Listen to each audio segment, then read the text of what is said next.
um, for all of our Aries babies. So I'm interested to talk about the tarot scope. I'm not going to tell you anything until we get there. No, Because... and we have separate notes too. So who wants to start? Do you want to? I think I started last week, so you go. Yeah, I can start. Hello and welcome to Wands and Fronds, the weekly podcast where we cover magic, herbalism, and more. I'm Shannon. And I'm Nick. And we are your co-hosts. So this week, I'm talking about Benzoin. Benzoin. There seems to be no consensus on how to pronounce this. I've always said benzoin. It's a little bit of a different topic for me because it's like a resin and it's really popular in incense and perfumes. But I'm excited. I think it's fun. It feels very appropriate to be talking about like a cleansing planty friend during the springtime. So Love that. And speaking of things that are, questionably pronounced, I'm actually talking about Cybele today. Maybe sometimes Cybele. One person said Cybele. I don't like that one. No, I'm gonna nix that one. We're nixing right Cybele. But yeah, Cybele, Anatolian mother goddess. And then we're doing our third, if you can believe it, third Ostara segment. And you guys know we're a week late. Just fucking deal with it. Okay. Yeah, like, okay, come on, y'all. It's been a time. And I think I don't know that we've recorded since, but just up top, thanks everyone for hanging with last week. We did lose old man Samson, my 15-year-old cat, finally. So, I needed some space to deal with losing such a long-term partner in crime. I'm pretty sure he's already haunting the fuck out of this house. So, not very far away. And I don't think that shocks anyone that has ever met him. No. And I mean, honestly, one of my favorite ghosts currently. So yeah. I'm super happy that he is like still around, obviously. But it was a great experience the way that we did it. We had an organization that like came to the house to help him pass. So, if anyone has any specific questions about that, you can always hit us up. I'm happy to talk through it with you. I think it was one of the best ways I could have imagined such an awful thing happening. And I think that's really important. But I'm glad to be back. Yes. And again, actually, I think it's kind of funny that I'm like apologizing for the timing. And I think you'll kind of see why when I do get into my Ostara coverage. But we'll save that for a bit later on. Now, in spite of everything, was there a time when you felt the magic this week? Yeah, so this week has been really, really wild. There's a lot of stuff happening in my personal emotional sphere right now.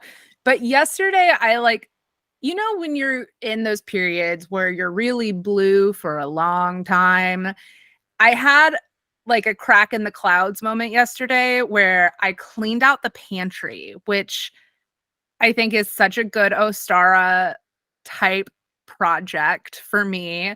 So I kind of went on a little, like I did a mini spring cleaning yesterday. And for me, that did feel really magical because I have been like not in a great place recently. And so finally having this like moment where it's just like, oh God, okay, let's get some of the like stagnant energy moving around. The kitchen is so healing. So I cleaned out my pantry yesterday and I made macarons with like a chocolate raspberry ganache they're amazing. And so that was when I felt magical. I was like, I'm gonna get back in the kitchen. I'm gonna cook things for people that I love. And I'm going to clean because I'm a Virgo. So cleaning and cooking, that was my magic. Love that. I actually, I have two. I do have two. I always have two because I'm such an indecisive bitch. And I think this is one of those times where Aries being Libra's sister sign really Makes jumps sense. out when I have to like pick one thing for this part of the show. So the first one was on the equinox, which was the 20th. I do believe, the Yeah. spring equinox. Literally the day of the equinox, which was the coldest equinox in Texas in 40 years. Just Yeah, it was also fucking like rainy and 40 degrees here. So yeah, what a so weird one. it was not really feeling like the spring equinox, but I did have a truly incredible meal. Mm. We went to Uchiko and we kind of like built our own little tasting menu and set at the bar, and I was like, abundance. I love that. So that's the kind of energy we're bringing into this new year. I think it's great. I'm actually going to talk about this later on, so I'll shut up. But the other one was so I think I showed you my little fence hopping spot when you were Yeah. here last. Yeah. Um Yeah.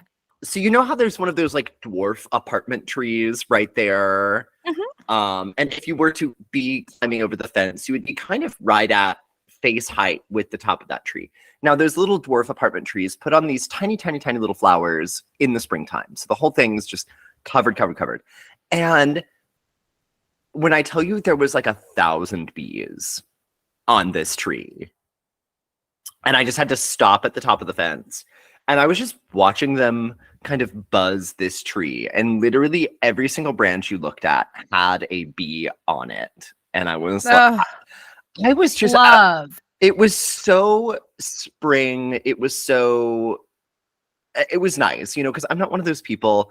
I definitely keep the wasps on my patio as pets because I'm a weirdo. That's No, just like, because you live alongside nature. I truly, truly strive to. But yeah, it was just nice, and it, you know, just like you could hear the bees. I love that. I did have like a mini magical bee moment. It reminds me of so yesterday when I did have my like burst of, okay, I'm gonna crawl out of my depression den. I went outside and had to like re-cayenne some of my seedling plantings because fucking squirrels. Which my indigo little seedlings are so cute. But I was deadheading some of my zinnias and there were a bunch of bees because it's been so wet here that I feel like when it's sunny, like everything is like, shit, go now because it's going to be Right, raining right, right. again this week. But it was nice, like deadheading zinnias right there next to some bees. And yeah, bees are much spring. Much spring, very Ostara. So, I guess let's get into it, and I'm gonna say, like, let's kind of do dealer's choice because I have both of my topics pulled up. You have one topic this week and the tarot scope. So, what do we want to do? Do we want to hear my pitch for an alt Ostara holiday, or do we want to get into Cybele first? Because I think there's going to be Ooh. connections to both. So I really don't think it truly matters who comes first. You know what? Let's turn it on its head and do Cybele. Like, let's Okay. do the deity profile up top because the rules are made up. Like, it doesn't matter. The rules are made up, and actually I think that's great because that's also partially the theme of my Ostara bit for this go round. So yeah, let's get into it. Cybele. So Cybele is an Anatolian mother goddess. So first and Mm. foremost, so with all of the sort of associations there, and we're talking fertility, we're talking protection, but we're also talking prophecy. So the prophecy line goes all the way back. And when I say all the way back, I might mean like truly all of the way back because Cybele might be Mesopotamian in origin. So go ahead and drink Ooh. up, because I'm taking a drink. we had to do it to him. We had to do it to him. So there is so Cybele sort of nominally has an origin in Phrygia, which is spelled Phrygia. It is not the made-up country inside of my refrigerator. That's spelled with an F. And it's very real. It's like Narnia. Anyway, so Phrygia is in what the Greeks called Anatolia.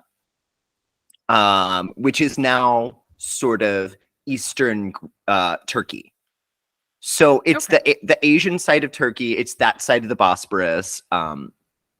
So sort of getting closer to what we call the Fertile Crescent. But they have found in an excavation in Anatolia a site which does date back to 7,000 BC. Now, the artifacts that I'm talking about only date back to like 4,000 BC, but that's still a lot of BC. Okay. Um, That's many BC. that's many BC still. So they have these sort of fertility idols. And, I think they'd be very recognizable to anyone who loves to go to the ceramic section at a museum. Because, I mean, if you're not seeing this, you probably see a picture of it. A very, very, very curvaceous lady. She banging. And, you do have to remember Cybele fertility idol, and sort of when people thought about that back in the day, it's hips and boobies is the main. It's hips and tits. It's hips and tits. What else? But with a wildcat of some kind.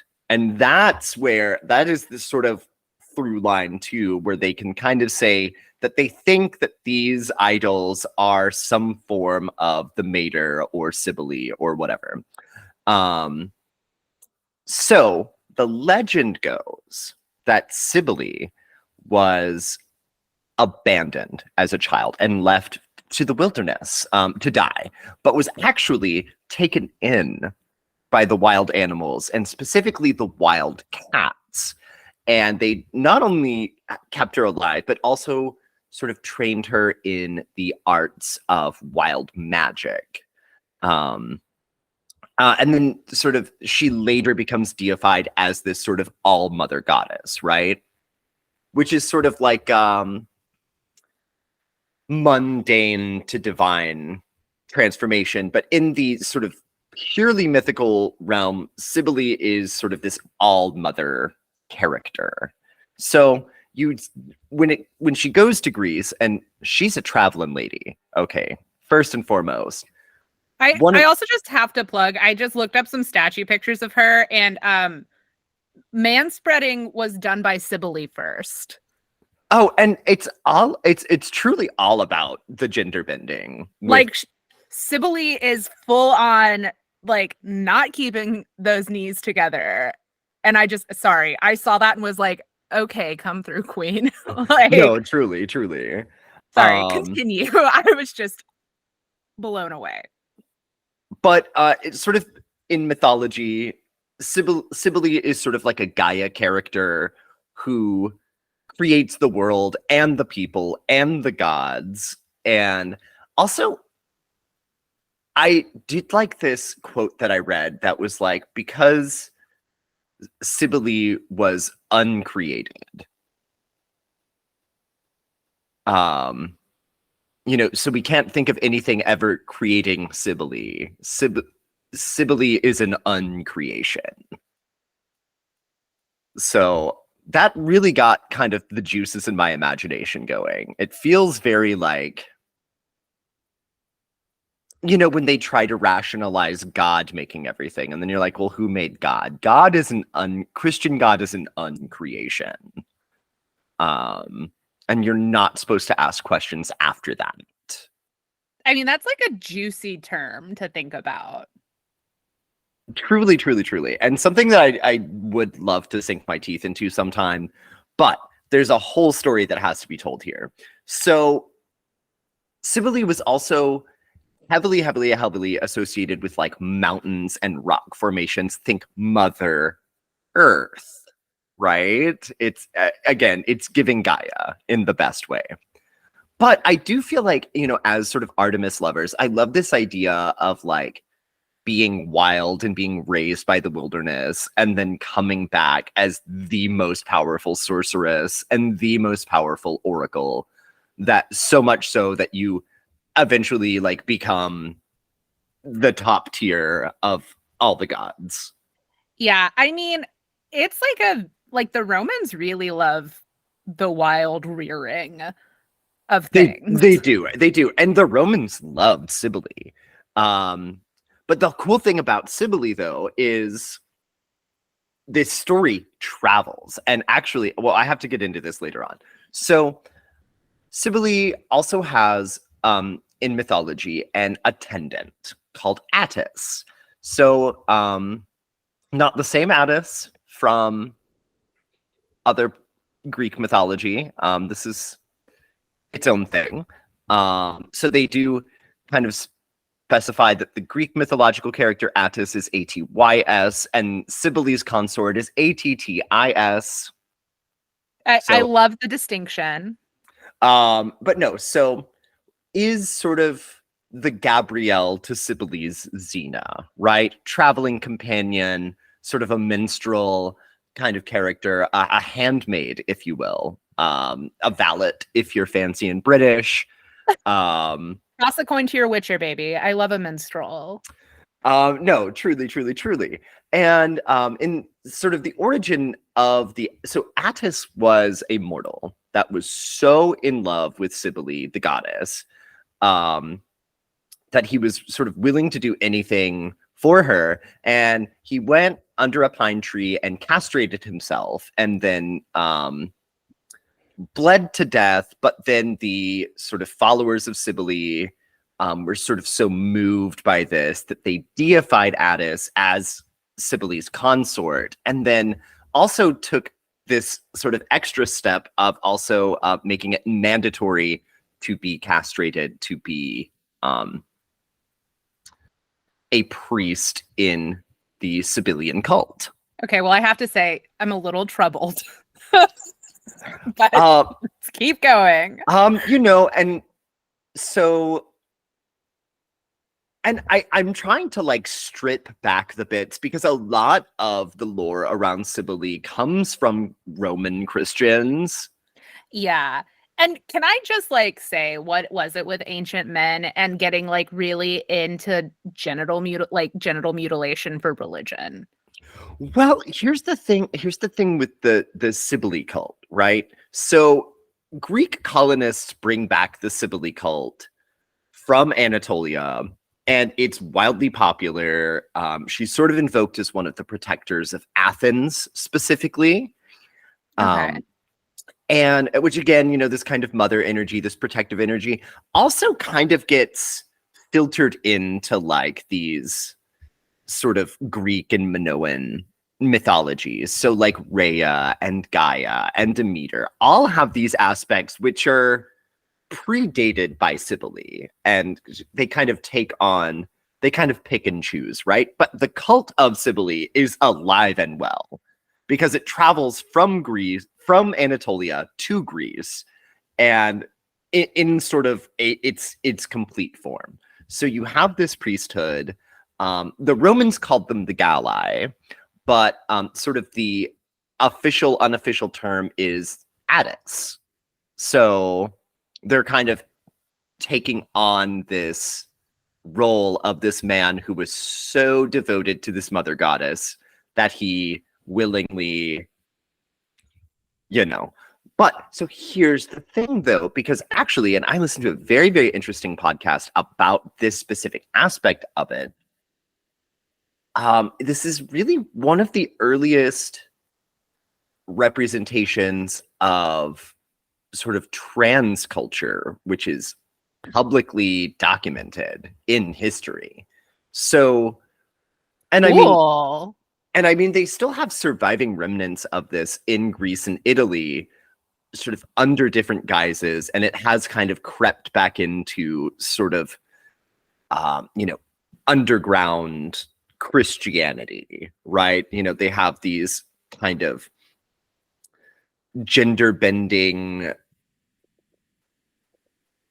sort of people in wedding dresses, that they have this festival for, sort of the Black Maria, which is sort of like an underground kind of patron saint of gays and lesbians. So but initially, right, and again, kind of not veering in a Christian direction, because the way that they interpret all of this is just very, very, very like transphobic and really xenophobic, and because they're like, oh, it's so foreign, like Wait, we're the Christians?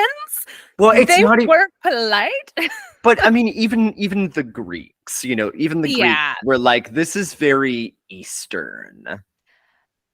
Yeah, no, I think that's a very important thing to think about when I find that that's one of the interesting things when we're looking at deities like this, right? Is because like so much of it you kind of have to like untangle from the lens that it was being interpreted through, even though that lens is also fucking ancient at this point. Right.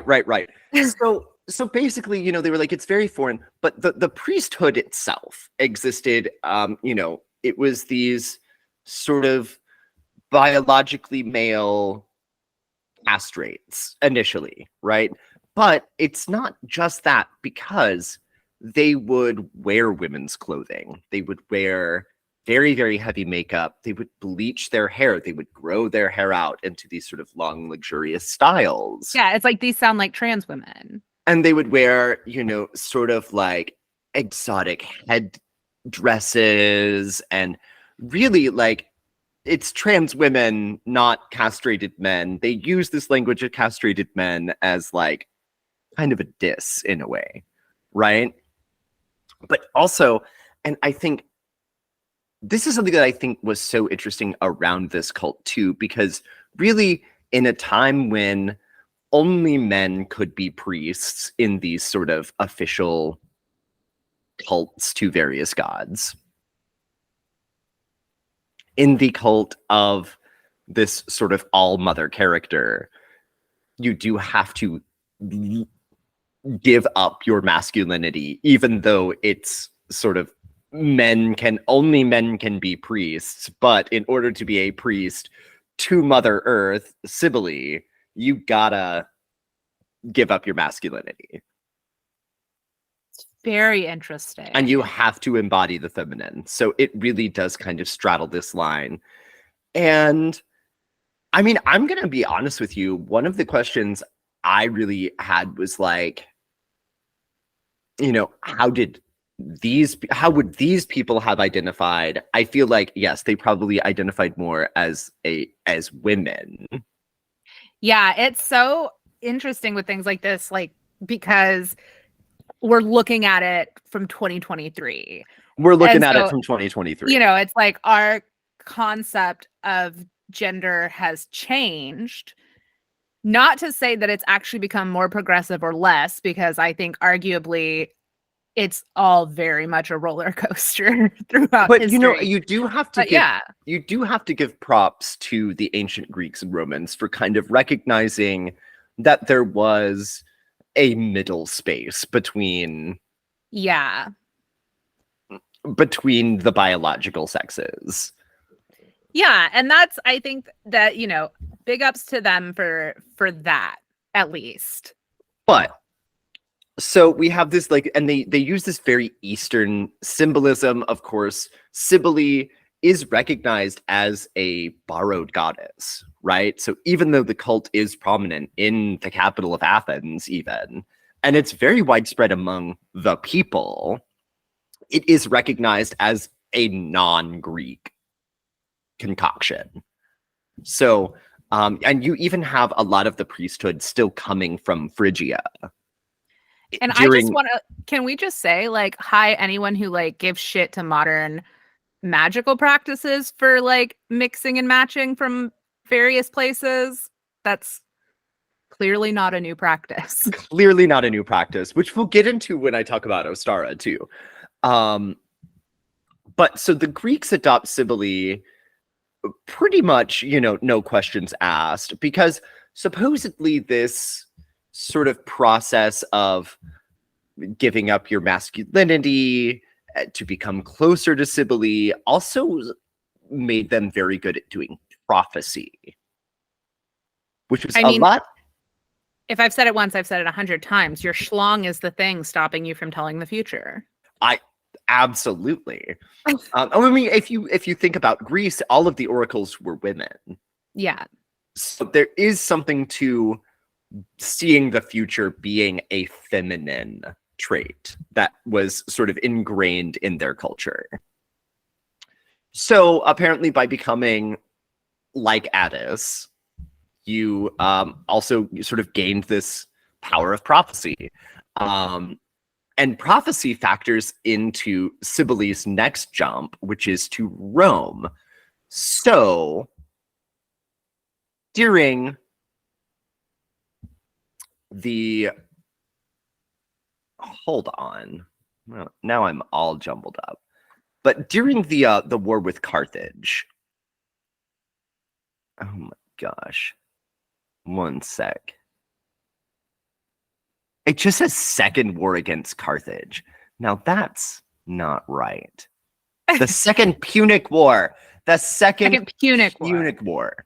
So during the Second Punic War, when they were up against Hannibal, the guy coming over the mountains, you know, they had to beat him. Elephants, all that shit, right? Like during this time in history. Sorry, I just love the elephants, you know. Elephants, you know, because it's casual like, elephants. Casual elephants. Well, I mean, you know, Carthage was in Africa. They had a lot of elephants. They were like, let's try to take these elephants over the Alps. That's not why they lost, though. That is not why they lost. No, it's not. Because, don't blame the elephants. Because what had happened is that the Romans at the time consulted the Cybele oracle, which sounds like it's related to Cybele. It's not. It's related to Cybele, who supposedly gave all of the prophecies from all of the oracles, or sold them to like the first king of Rome way back in the day, and they were kept in a vault and whatever. And you know, you could consult the Cybele oracle, which was kind of like, you know, Nostradamus for ancient Romans. So there's a lot of stuff contained in these prophecies, but basically because, you know, in the Aeneid, which is sort of the story of the founding of Rome, they are kind of pitted against Carthage, kind of going back to this original Roman source. This, you know, Cybele oracle was the thing that made the most sense to them. And there's lots and lots of stuff in there about, you know, sort of what break glass if you're at war with Carthage again, right? So one of the prophecies was that Rome would beat Carthage in this Second Punic War if they adopted Cybele into their pantheon. So they go to Anatolia, where the you know, sort of the Phrygian Cybele cult keeps the most precious Cybele artifact, which is weirdly, and I think kind of cool, you know, Space Witch, shout out, a meteorite. Okay, that is dope. It's like dark black meteorite. And so they sent for this meteorite. The Romans go and get it. And they bring it to Rome, and they build a temple to Cybele on the Palatine Hill, where they install a priesthood of Galli, which is the Roman word for these sort of eunuch. It's a priesthood of gals. Yeah, it's a priesthood of gals. And wouldn't you know it, they do end up winning the Second Punic War against Carthage, so they make it permanent. They become, like, Cybele becomes a permanent part of the Roman pantheon, again, as a borrowed goddess. And the birth of Galentine's Day. And truly the birth of Galentine's Day. Now, that's so cool, though. But also, can someone please bring us a meteorite just right quick? Yeah, just like, I don't know. So, but here is the thing. A meteorite doesn't just disappear. Where is that now? Yeah. Follow-up question. And one of the things that sounded like a conspiracy theory, I mean, I literally could find no other mention of this, but was that part of Vatican City is built on part of where the Cybele temple was. Okay. So maybe the Vatican has Cybele's meteorite. I mean, look, that wouldn't be the sketchiest thing the fucking Vatican has. It truly would not. It truly would not. But so they win this war. And it really stays popular in Rome and until well after Christianity is the official Roman religion. So much so that there's a lot of very, very nasty accounts about these sort of Addis characters. And here's the thing about the priesthood of Cybele. They were not allowed to make a salary. So even though Rome built them this temple, whatever, they could have made a sort of government sponsored salary to keep up the temple to Cybele and perform their rituals and hold their festivals, right? That's because here's the other thing. They had to beg for money. And man, they really like made you work for it. And it was part of the spirituality. So like, even if you had access to money, you still had to go out in the streets and ask for money on behalf of the poor was like a big one that they were very socially conscious. I mean, obviously it's sort of like this all mother protectress character. I mean, but it's almost like queers throughout history have been like taking care of the community. Right. It's very like charity driven. And you know, a lot of these Christian accounts are like, oh, these outlandish, basically, you know, they use the F slur, or what is the F slur of the time. Their equivalent, yeah. Their equivalent. You know, they're like, oh, these outlandish and begging in the streets, you know. It's like, oh, I'm sorry, taking care of people. What monsters? Yeah, truly what monsters. But you know what's funny is the priesthood itself was so, I mean, the cult itself was so popular that there is a shrine to Cybele and Addis at Hadrian's Wall, which is the wall that separated Roman Britain from Scotland. Wow. So this was not sort of an isolated cult following in Rome even. Like, it was throughout the Roman Empire and sort of throughout the Western world because of this power of prophecy. So one of the things is that you would maybe donate to the cult of Cybele, and in return, you would get your fortune told. The more I'm learning about her from you, the more I'm just like, how is she not like more commonly known about?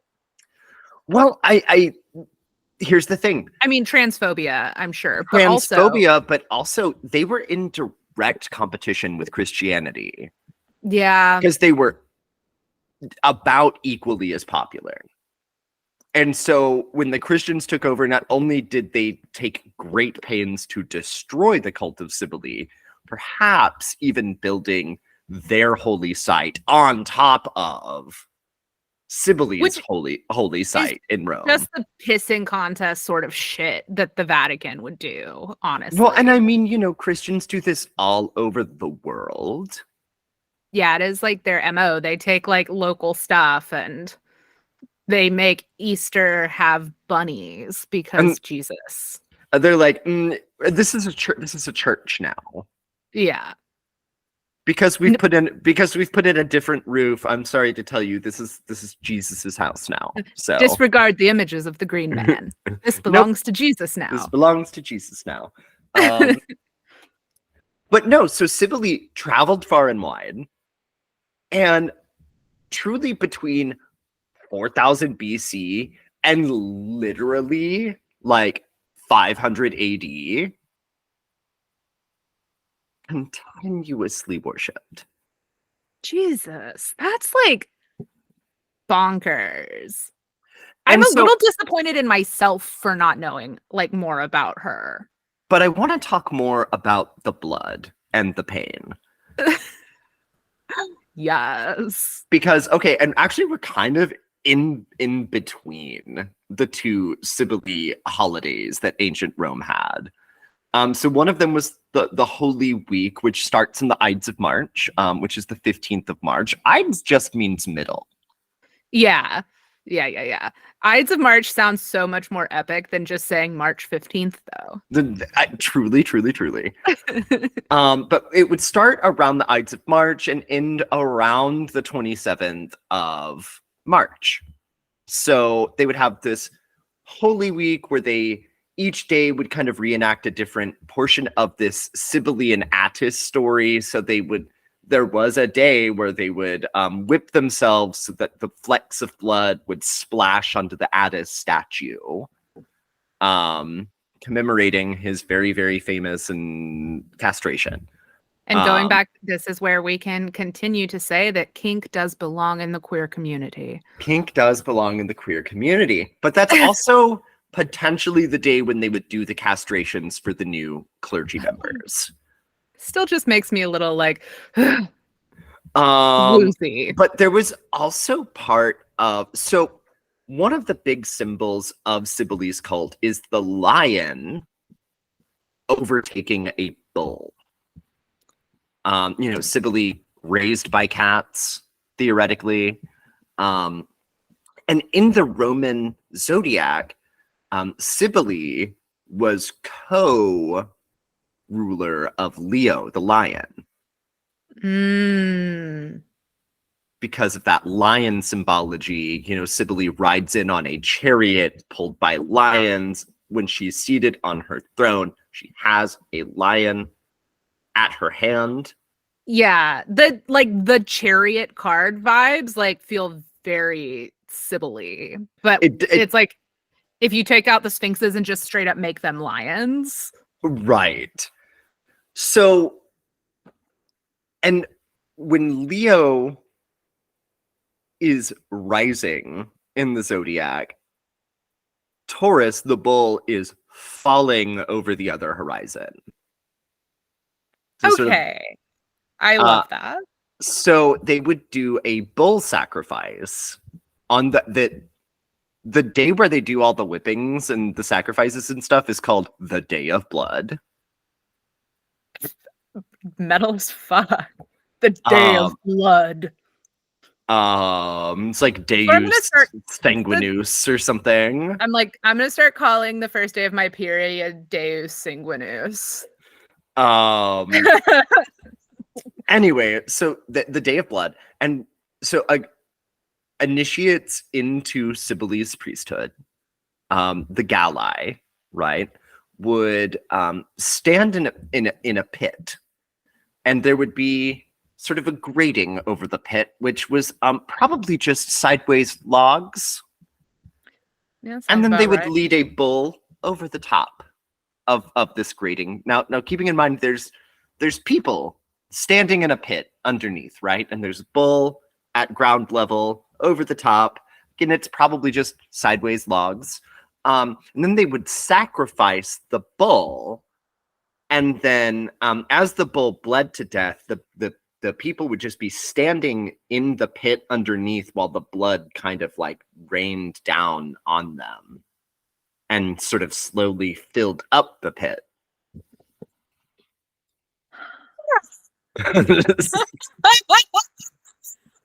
Jesus Christ. The Vikings could never. And then they would have kind of the big party for Cybele starts April 4th. So that's called the Megalesia. And that was kind of more of party vibes. It's a little less literally sort of bathing in blood, and kind of more just to tell the story and give thanks. Okay. And so that's really all I have for today, because Ostara is going to run a little long. So okay, cool. Maybe we'll circle back around to this one. But basically, Cybele, girl boss, and you have to femme up to join her cult, which is kind of cool. I mean, look, I like Cybele. I think I'm a little ashamed of myself for not knowing more about her already. Because I'm how? Yeah, and the festivals around the Romans called her the Magnus Mater, the Big Mother. The Phrygians called her Mater something or other, which translated to mountain mother. Hey, you know, Old Turkish is hard, people. Just a just a fun fact, all those place names have more consonants than I can deal with as an English speaker. And anyway, so Mountain Mama, West Virginia, country roads, Take me home. take me home. Well, we're going to go home to the head shop and talk about benzoin. Okay, so again, this isn't like really a plant. It's a resin that comes from a tree, but I think that benzoin is something that like most witches and lovers of incense are familiar with, whether or not you're aware of it. So if you've ever had a mixed bag of incense sticks, I almost bet you, like, I almost guarantee you that there's like a benzoin scented incense in there because they're in everything. So benzoin is a resin. Specifically, it is a balsamic resin, which refers to like resins from balsam trees, but again, makes me want bruschetta. Oh, I literally was like, so what? We're making a balsamic glaze for Brussels sprouts, or I'm like, I just had dinner, but I would definitely go hard on some balsamic glazed Brussels sprouts. So you'll see it sometimes, though, referred to as gum benzoin on a lot of like incense packaging.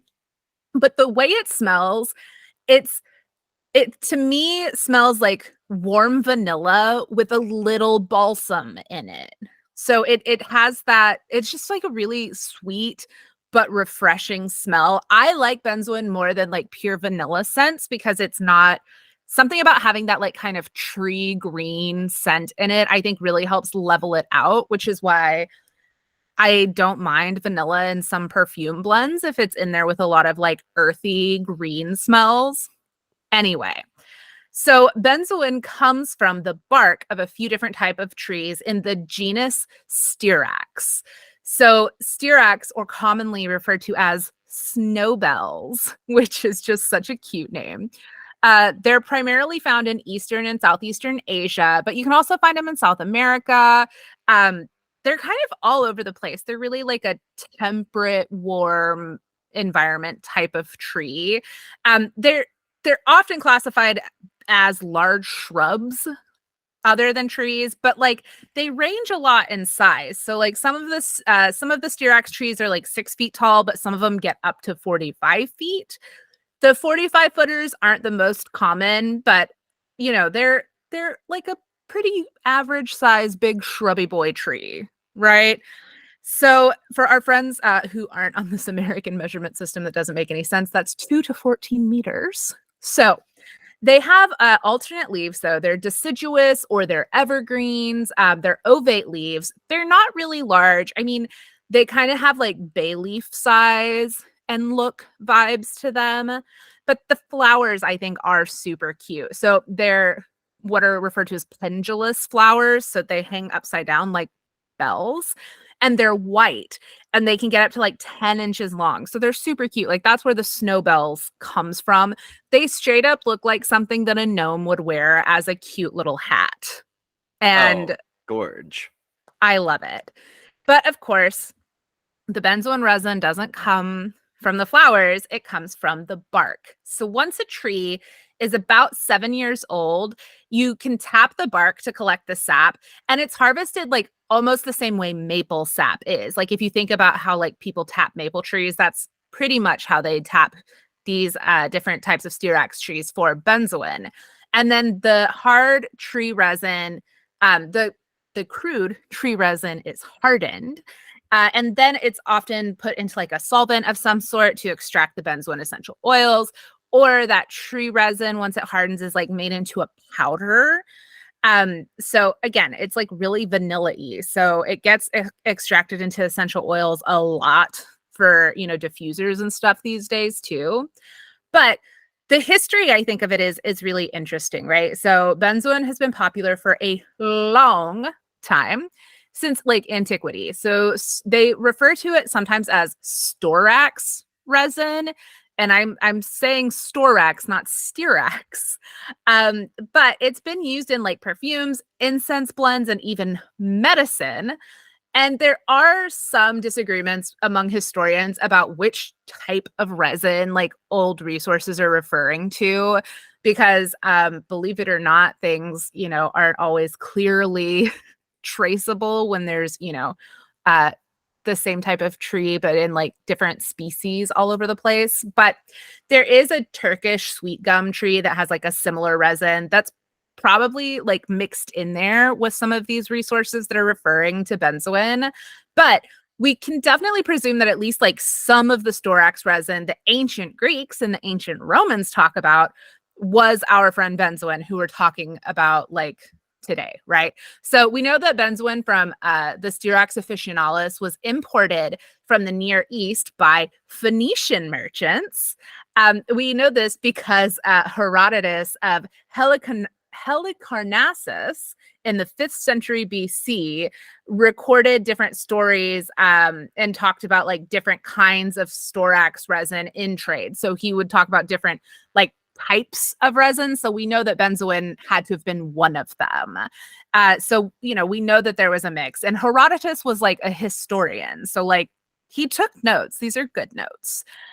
Allegedly, also, the Sultan of Egypt would send benzoin as a gift to the Doge of Venice, the Queen of Cyprus, really, really important people.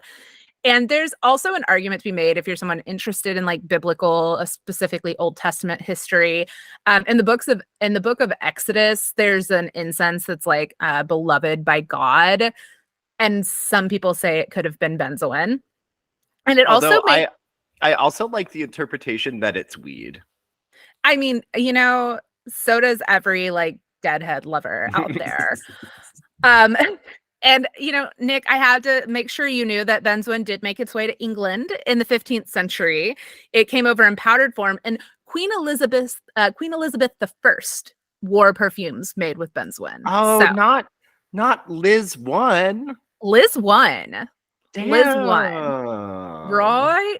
And Nostradamus in like 1550s wrote about benzoin as well, as a tonic for skin infections. So like it's a resin that got around. I'm not going to get into like using it medicinally. Mostly it's recommended for like topical treatments because it's anti-inflammatory, antimicrobial, yada, yada, yada. But there actually hasn't been like a lot of research on it. And so there are a lot of things you can use medicinally that do have more research on it. So, benzoin smells great. And it's okay to just like enjoy something that smells great and not need it to also like heal your eczema. So let's talk about the magic. Again, benzoin kind of hoed around, right? It's kind of all over the place. But I think So that makes it's Venusian. it's Venusian AF. Venusian. But I think that it's actually like that serves it really well as I think a good sort of ingredient to have around as a witch, right? So like multi-purpose stuff is awesome. Sometimes it's, people are like the vanilla scent gives it like love magic vibes. Again, I think Venus really goes well here. If you love Venus and you don't like the way straight vanilla smells, but you want to do a vanilla-y, lovely sort of offering, try benzoin. But because Hey, we're not saying that Venusians are sluts. We're just saying if something is slutty, my first thought is that it's Venusian. Yeah, and I think that Libras everywhere, we're just like, yeah, yeah, we love you. We do love you. But of course, we know like the Greeks and the Romans loved it, right? As well as the Egyptians. So I think that benzoin's actually like a really good incense to use for offerings to deities kind of from all over the place. So, we were talking about this like mix and match sort of like work with deities, which, hi, modern witches, a lot of us do that.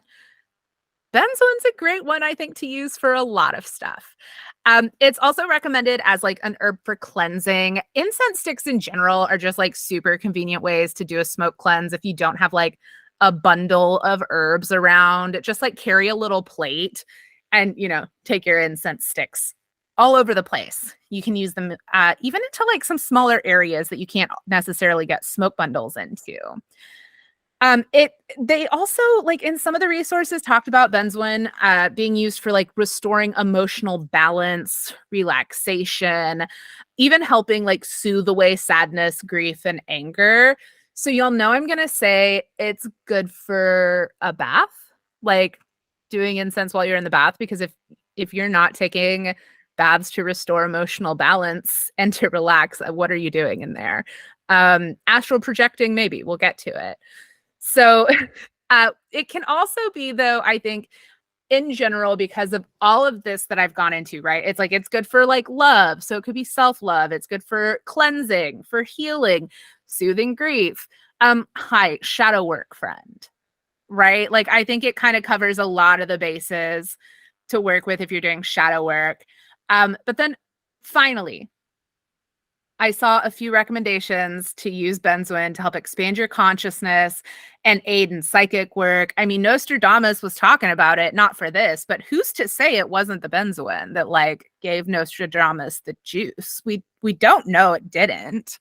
So, Well, it's kind of like, I mean, to borrow from Nostradamus's time, generally speaking, during the Black Death, one of the popes, I don't fucking know which one, okay, it doesn't matter. survived an outbreak of plague by putting burning, like, braziers of burning charcoal all around himself, kind of creating a force field, right? And this was supposed to adjust his, like, phlegmatic humors, so that he did not become susceptible to the plague. Now, what actually happened is all the smoke kept fleas out of the room.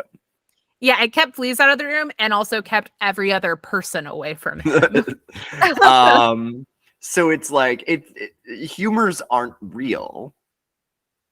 To any No. to any medieval peasants who are listening to this, humors have been discovered to not be real. Also, please, medieval peasants, let me know how you feel about your smartphone because I'm curious. But yeah, so you could use benzoin to do your psychic work. Again, I'm feeling like Benzoin and Cybele are our kind of friends. our friends, yeah. Yeah, no, they go back. But yeah, magic baths, y'all. So if you could also use it for like, psychic work outside of the bathtub, but I don't understand that. I only do my psychic work in the tub because I have a Pisces moon. But that's really it today. I mean, it's kind of short and sweet. I just wanted to cover something that I'm like, I have seen benzoin for as long as I can remember because I've always been an incense whore, like literally for my entire life. So I love it. Sources: Wikipedia, New Directions, aromatics.com, indigo-herbs.co.uk, incensemaking.com, belladonnasbotanicals.com, and soulniche.com. Soul niche. Soul niche. That's where I live. It's a niche. Okay. So, Ostara Part 3.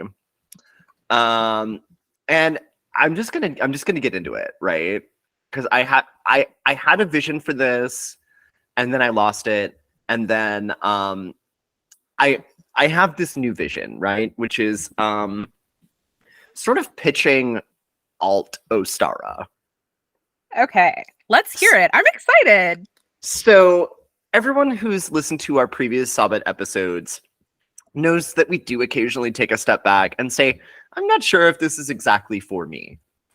Like, not witchiness in general, but like the fact that some of the reconstruction elements of Wicca do seem pulled out of a hat at times. And Ostara is unfortunately one of those times where it's I can see and I absolutely get behind the inspiration, but like a lot of the historical support just simply isn't there.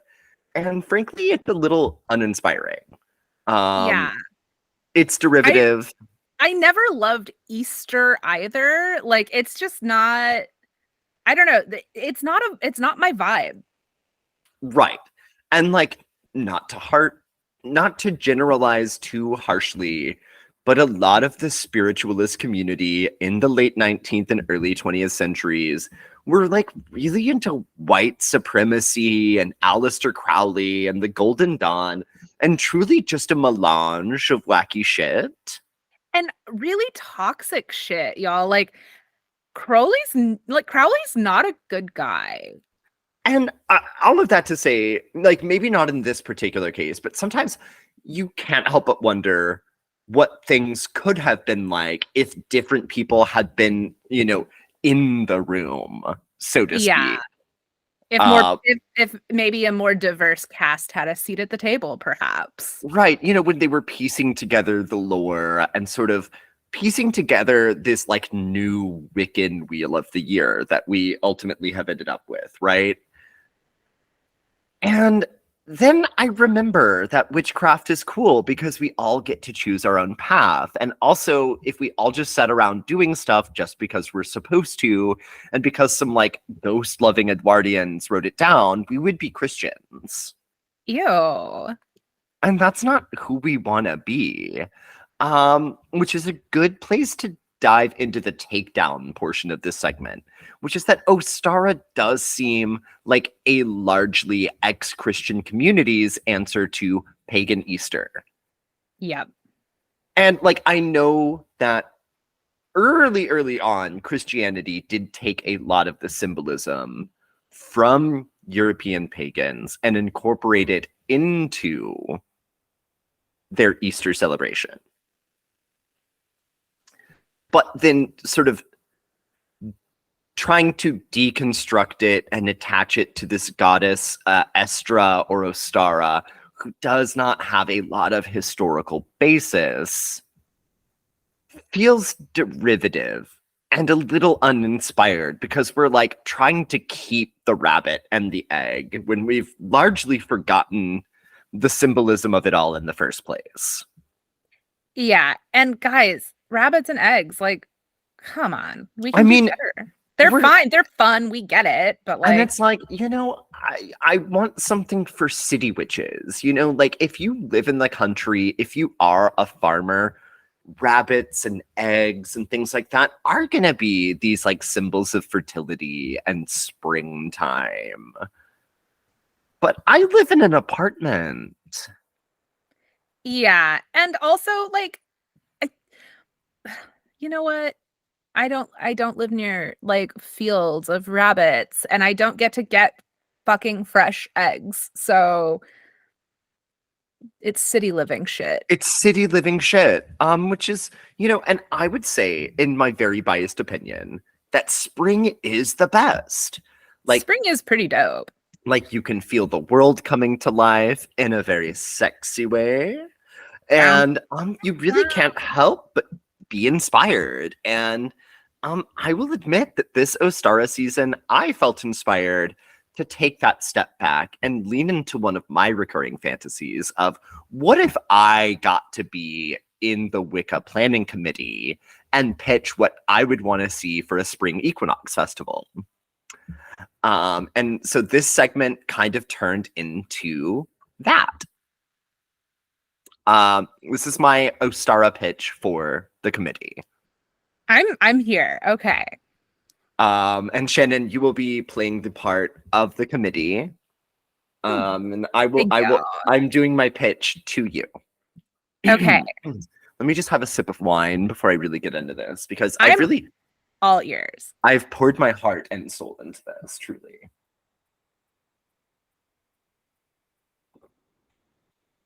I'm really excited. I'm very excited about this. And it's a little goofy, but I think we're all gonna have a good time.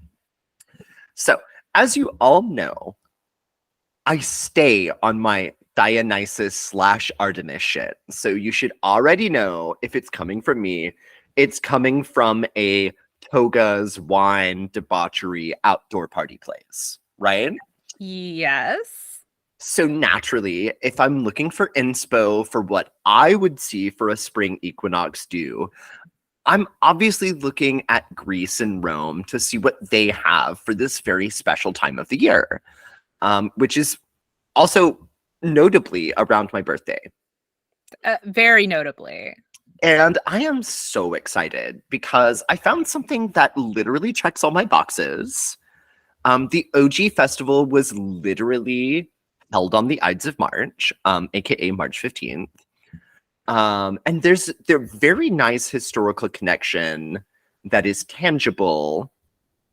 And I think because if witches are looking for this continuity, like we don't have to really reach for Ostara or Estra or something where the historical record is incomplete, because we have a complete historical record of the Feast of Anna Perenna. Okay. And it is from Rome, the birthplace of modern Christianity. So I personally feel like this, as a spring equinox festival, really has more of a taking it back feel than Ostara does. I'm here for it. Okay. So, first of all, who is Anna Perenna? Yeah, tell me about her. Anna Perenna is the Roman goddess of the wheel of the year. And the Roman year started in March because they believed that spring was the first season of the year, because they're correct. And I like that. I like that view. I think, you know, if we're looking at Samhain as the witch's new year, that doesn't really strike me personally. But I think it takes all types, right? It does. It definitely takes all types.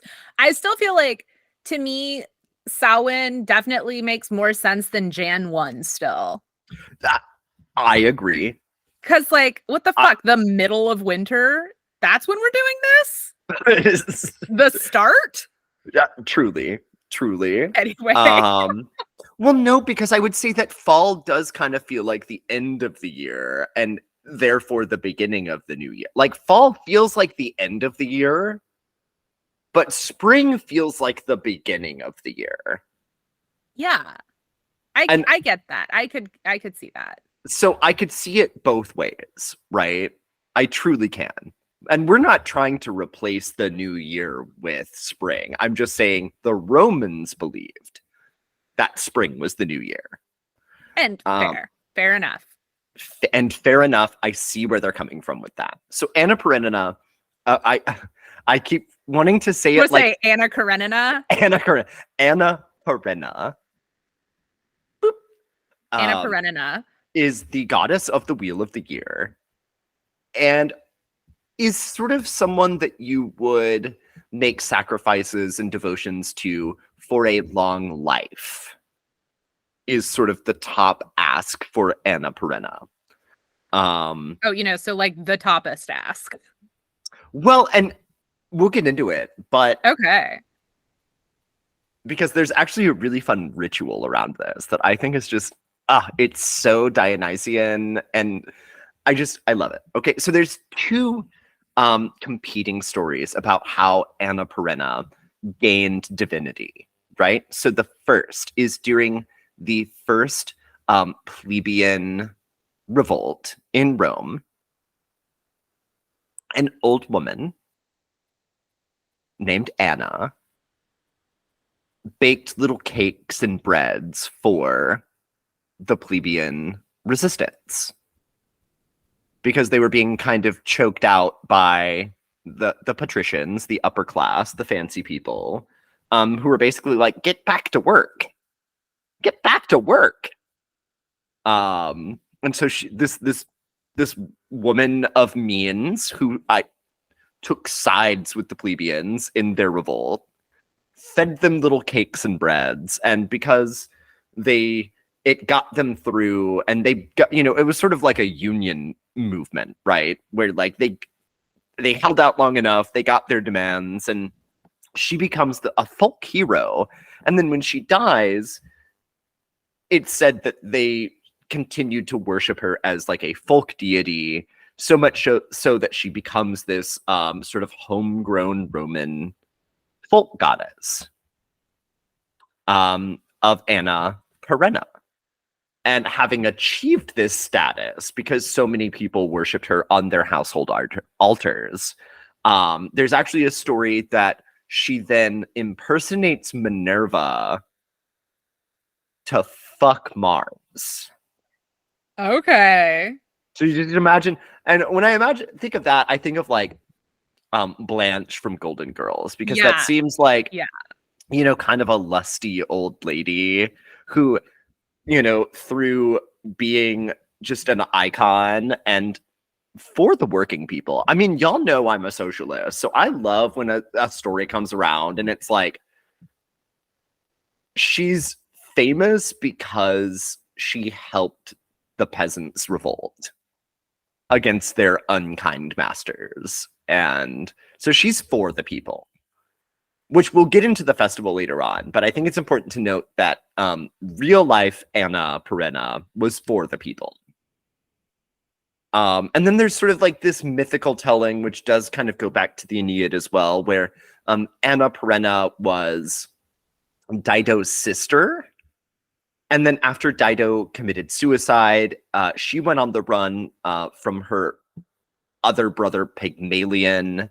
And she is told by sort of an oracle to go hide out in Latinium, which is, the land of the Latins, where Rome eventually is founded. And blah, blah, blah, blah, blah. And then, but, she can't escape her fate, which is to die. To die. So ultimately, the River King turns her into a river nymph, and specifically of this river, which is the perennial river, which is a snow melt river that comes down from the Italian Alps during the spring every year. Perennial. And it's perennial, and Anna Perenna is the source of perennial. Of perennial. I got it. I see what language did there. Yeah. So there's this river, it's a snowmelt river. It only comes once a year, like Santa Claus even. And she is the river nymph of this river that only exists once a year. Conveniently enough, in the springtime when the melts start to happen. So I mean, and how coolly aloof is that to just like, you could just come once a year. But either way, Anna Perenna is the goddess of the Wheel of the Year, and someone that if you were making devotions or sacrifices or whatever, it's for a long life. So what is the Feast of Anna Perenna, and how did they celebrate it in Rome? Well, I'm so excited. I'm like so fired up for this. Okay, because this is so much more fun than just like putting some rabbits and shit on your altar. Okay, so, and it's for the people. Because this is not high ritual, which might only be witnessed by patricians. Okay, this is a rowdy festival for people who work. For people who have the day off work for this. For witches who work. Yes. So, and again, March 15th is the Ides of March is the traditional date of this festival.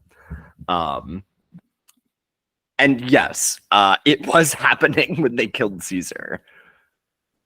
Whoops.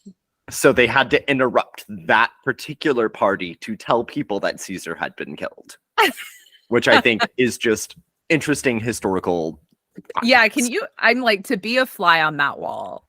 Well, there was no wall, because the Feast of Anna Perenna is a giant picnic. And that is, I think, one of the top cool things about it. So everyone and their mother would go down to the banks of the Tiber River in Rome. And they would set up picnics. And that is the quote unquote feast of Anna Perenna. Oh my God, that sounds, can you imagine like just hundreds and hundreds of people all with their own cute little baskets and blankets? And so here's the thing. So because of this thing where this particular holiday was associated with you're wanting prosperity for the new year, but it's also kind of taking a longer view that this is when romances would start. It's giving kind of like Beltane vibes in that way. And you would really kind of try to manifest a good upcoming year. But it's nice spring weather, so we're making it a picnic, okay? But I love this because one of the rituals or one of the parts of the Feast of Anna Perenna is that you were supposed to try to drink as many glasses of wine as years that you wanted to live. Oh my God. That is epic.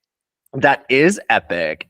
And what I would say is I think if we were going to adapt this into like a homebrew Sabbath, I would say let's make that shots of wine first of all. Yeah, or shots of like weed bevy. Your bevy choice. Or puffs. Ooh, puff puff. Yeah. Puff, right? And then I would also say if we were adapting this the way that they adapted Ostara, right? We're doing shots of wine, but we're doing shots of wine for how many more years we would hope to live after this. Yeah. So that way, like a 20-year-old, let's say 100's the number everyone's shooting for. Like a 20-year-old is taking 80 shots of wine. And like you got a full day. You got a full day to do it. You got a full day to do it. But like, a 60-year-old is taking half that amount. Yeah. Which seems appropriate. I feel like, yeah, that seems like good for your liver. and then an 80-year-old's only taken 20 shots of wine. And at that point, if you're 80 and you're taking shots of wine, you've definitely got another 20 years in you. Yeah. But then, so they would literally have this picnic all day. And then they would camp. They would kind of pass out where they passed out. Probably on a picnic blanket. I'm just imagining a bunch of people with like wine-stained lips pass the fuck out like a picnic blanket, like looking a little askew. But if you had a lover, you were supposed to spend the day with them. Ow. And fuck. Nice. You're supposed to, if you have a lover or a spouse or what, you're supposed to fuck. And like, because camping in Roman times really just meant like sleeping on a blanket on the grass. It's really kind of like a public orgy. Yeah, I mean, that would be what happened, I think, if everyone was taking 80 shots of wine and then chilling on a blanket by a river.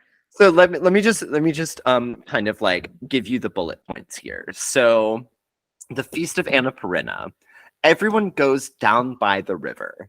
They do hella shots of wine. They fuck, they eat on picnic blankets, and then they fuck on the picnic blankets, and then they sleep on the picnic blankets, and then maybe they wake up and they drink more wine and they fuck, and they, do you? I think I get the gist. So, that's my pitch. I'm gonna say I'm thoroughly convinced. That's my pitch for what I would have as a spring equinox Sabbath. I'm thoroughly convinced. Because, I mean, just think about it. You go down by the river, you have a picnic. Did I mention that you just are supposed to drink as many glasses of wine as years that you would potentially like to live? This is like a perfect situation for a spritzer. It really is. It really is. This is a wine spritzer holiday, and I can get behind that. I can absolutely get behind it. But also, it's historically well documented. Yeah. It's historically well documented. Like, we have, evidence that people would have celebrated this holiday around this time, and That's way cooler than the made up thing that is Ostara. we don't have to make up a bunch of shit when the Feast of Anna Perenna is right there. And admittedly, way doper. It sounds fun. It does sound fun. Okay, so Wands and Franz Pod is officially pro Feast of Anna Perenna. Because I'm always gonna have to I'm always gonna think it that way. I'm always gonna say it that way because my brain is broken. Oh, I mean, it's hard to be such an intellect that you can't get Anna Karenina out of your mind. Okay. Well, Nick, before we get into like the tarot scope, do you want to do like tiny asks? Ooh, tiny asks. Okay. You guys. Like, subscribe, review. Thank you. There you go. Okay. Y'all, so my tarot scope this week kind of was one of those things where it was just like, well, okay. So I drew Aquarius. And the reason it's interesting that this card jumped out at me today is that tomorrow is the anniversary of my sister dying. Like, it's been a full year, and fucking Aquarius jumps out of my little kitty cat tarot deck. Like, and this whole episode is about kind of breaking out of the boundaries. And then the card I got was the Devil in Reverse. There's a theme. A theme. So I use my my Nightmare Before Christmas tarot. So of course the devil is Oogie Boogie, which is dope.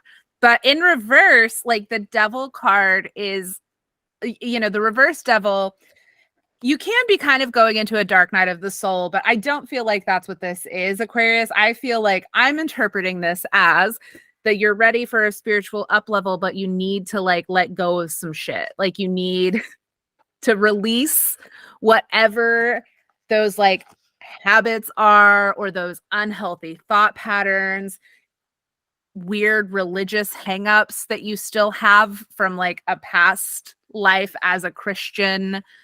It's like the devil is all about temptation and the things that make you a little gluttonous. Like that's what the card is when it's upright. It can also be a Capricorn. But yeah, in reverse, I feel like it's like you're so close to up leveling, you have to release some of that. So it was just wild. Like when we got through this episode and we just like kept talking about like the Feast of Anna Perenna and like letting go of preconceived notions of how things are supposed to be and like forging your own path. And Aquarians, who is better at that than I you? was going to say that feels so Aquarian. It does. But I just, my youngest sister who died a year ago was an Aquarius, who interestingly died due to addiction related issues. So like getting the devil in reverse with the Aquarius the night before the anniversary of my sister dying was like, oh, hi. Wild. Right? No, that's, yeah. It's a lot. And, I think that it's, I feel like if my youngest sister could leave a message for anyone, it would definitely be like, don't let your shit stop you.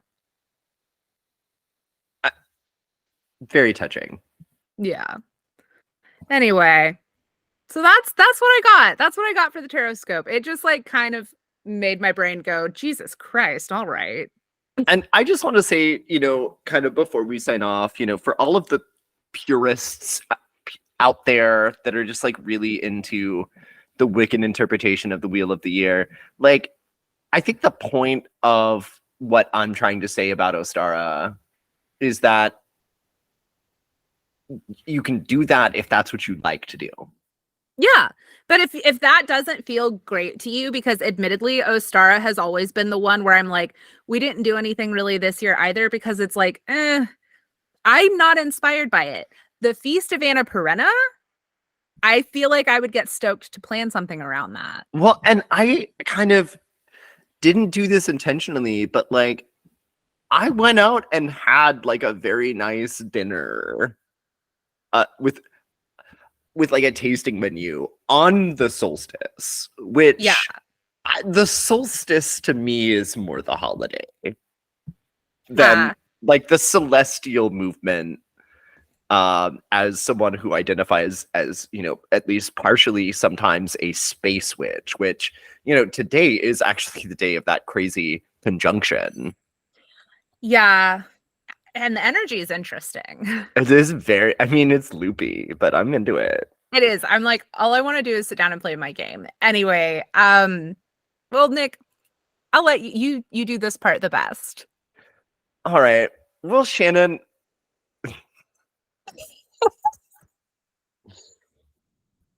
what do we say to all the bitches that are drunk on 80 shots of wine? Oh my God. First of all, maybe think about checking into rehab. Second of all, blessed be you wine drunk bitches. Blessed be bitches. And happy late Goodbye. Ostara. Yeah, happy late Ostara. Goodbye.